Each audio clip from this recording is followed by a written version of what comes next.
Hello बच्चों, आज हम लोग स्टार्ट करेंगे त्रेगत योनि and anatomical insights of the गर्भाशय विद मर्म एंड पेशी। तो योनि, स्त्रियों में योनि की गणना बहिर्मुख स्रोतस में की गई है जो रक्त को नीचे की ओर वहन करती हैं।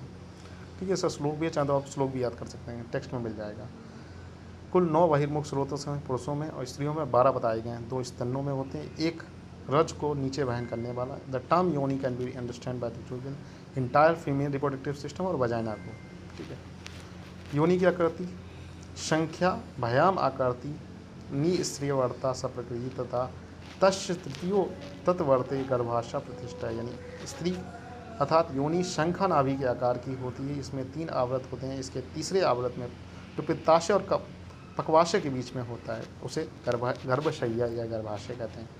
त्रिवृत्त योनि 3 प्रकार की। प्रथम आवृत एक्सटर्नल जोनाइटल एरिया मतलब वजाना हो गया। द्वितीय आवृत में सर्विक्स और एक्सटर्नल ओरियस हो गया। तृतीय में यूट्रस, इंटरनल ओरियस, fallopian tubes, ovaries including adnexa surrounding connective tissue.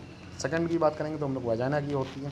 तो प्रथम वजाना क्या, प्रथम आवृत म्यूकस मेम्ब्रेन ऑफ वजाइना, तृतीय आवृत में म्यूकस लेयर ऑफ वजाइना, तृतीय आवृत में कनेक्टिव फाइब्रस टिश्यू। योनि नाड़ी की बात करेंगे तो योनि में 3 नाड़ियाँ होती हैं, समीरणा, चंद्रमुखी और गौड़ी। तो इनके बारे में पढ़ेंगे।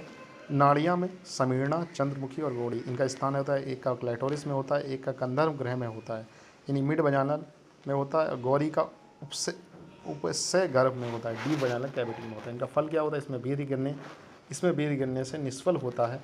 कन्या प्रसीवनी रति में सुख साध्य, पुत्र प्रसवनी कष्टोभया या अधिक रति में संतुष्ट होने वाली।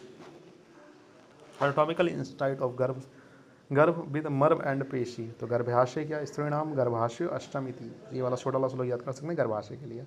स्त्रियों में गर्भाशय पुरुषों से 1 आशय अधिक होता है। पुरुषों में 7 आशय होते हैं और स्त्रियों में 8 आशय होते हैं। इसमें 8वां आशय गर्भाशय होता है। गर्भाशय का पर्याय कुक्षी, विपुल स्रोत, धुरा और योनि।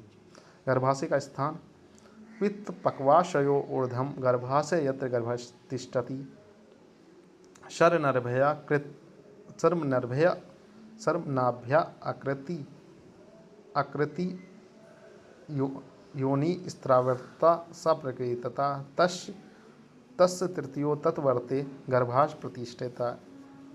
ठीक है, आकृति के बारे में बात करें। तत्रोहित मत्स्य मुखम भवती रूपतः तत् संस्थानानम तदा रूपम गर्भाशा विवधा। यहाँ पर आकृति है, जो लास्ट वाले 2 लाइन कही गई, ऊपर वाले इसका स्थान के बारे में बताया गया। ठीक है, अर्थात गर्भाशय का स्थान पित्ताशय और पक्वाशय के मध्य होता है। शंखनाभ्य आकृति योनि के तीसरे आवृत होते हैं, योनि आवृता सा प्रकीर्तता। ठीक है, बस्ती के पाश में स्थित होता है। तो तस्य तृतीयो तत्वर्ते गर्भाशा प्रतिष्ठित। ठीक है, गर्भाशय की आकृति के बारे में, अर्थात गर्भाशय की आकृति रोहित मत्स्य के मुख्य के समान होती है। मर्म की बात करेंगे तो इसमें कितने मर्म होते हैं, इसमें 2, स्तन रोहित और स्तन मूल। स्तन रोहित की बात करेंगे तो स्तन से 2 अंगुल ऊपर, और स्तन मूल की बात करेंगे स्तन से 2 अंगुल नीचे। संख्या दोनों की 2-2 है।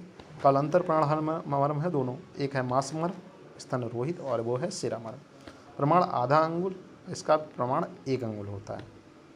आघात लगने पर रक्तपूर्ण कोष्ठता यानी श्वास काश से मृत्यु हो सकती है। कफपूर्ण कोष्ठता श्वास काश से मृत्यु हो सकती है।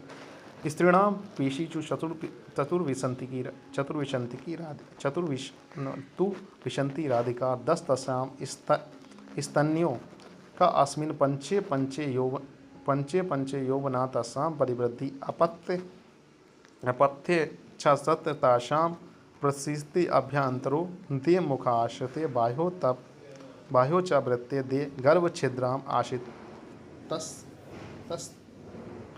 शुक्र आर्ता प्रवेशनी तत्र एव। मतलब क्या है, आचार्य शुश्रु ने कुल 500 पेशियों का वर्णन किया है। पुरुषों के शरीर में किया, स्त्रियों में 20 पेशियाँ अधिक बताई गई हैं, 520 बताई गई टोटल। प्रत्येक स्तन में 5-5 यथा दोनों स्तनों में 10 पेशियों में, अपत्य मार्ग में 4 पेशी, 2 अभ्यंतर प्रसद और 2 मुखाश्रित वृत्ताकार। गर्भ छिद्र में 3 पेशी और शुक्र और आर्ता को प्रवेश करने वाली 3 पेशी।